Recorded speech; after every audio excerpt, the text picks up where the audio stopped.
The Tokyo Electric Power Company has said it will take six to 9 months to bring the nuclear power plant under control. Those who have been facing difficulties in the plant are not only the TEPCO employees but also construction workers. Two workers at the plant told NHK about certain conditions at the plant, casting doubts on TEPCO's safety management regime. Satoru Aoyama has this report. A man in his 30s has been removing debris at the plant since March 14th, 3 days after the quake and tsunami. Hydrogen explosions occurred at the numbers 1, 3, and 4 reactor buildings after the quake. The violent impact knocked out roofs and walls and left mountains of rubble. High levels of radiation have been detected in the wreckage.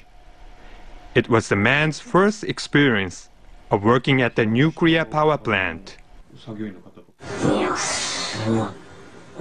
It was an invisible threat. There was no way of identifying it. The workers at the plant are being housed in an enhanced quake-resistant building. It's in the front line of recovery work and is designed to absorb major quake impact. Since the March 11 quake, up to 600 workers have been staying here.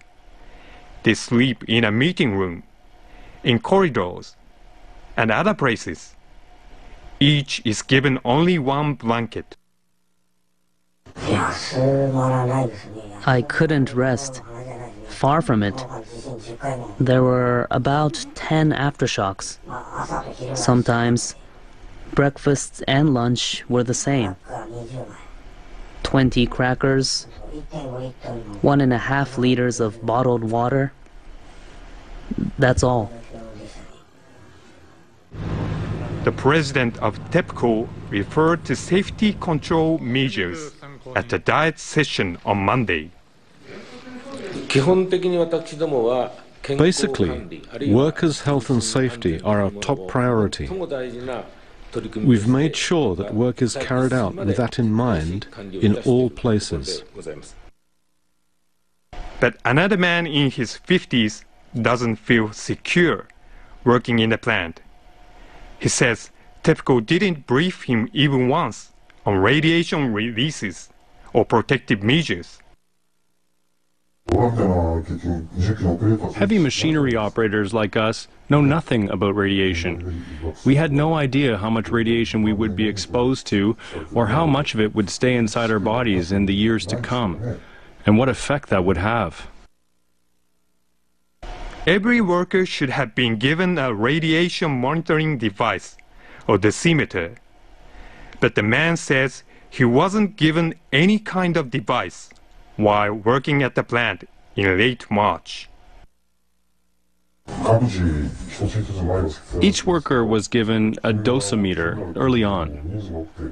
But as more workers joined, only supervising employees received one, and they told us to evacuate when the readings rose.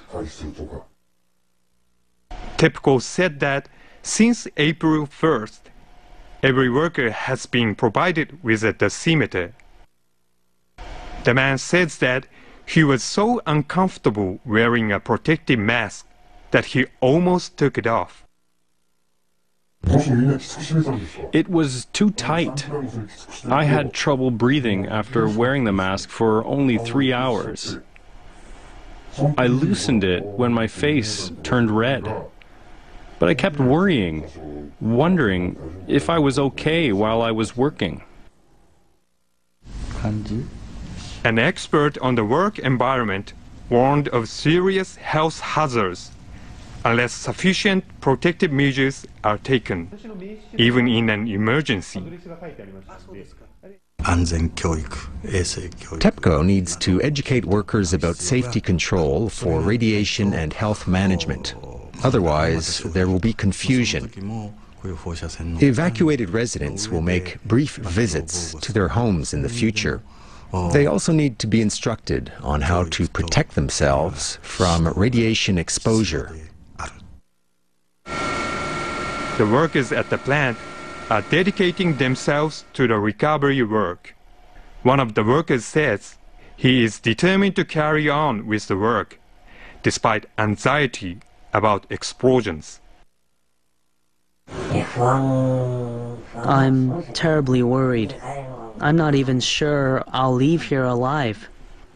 But still, someone has to do it in a situation like this.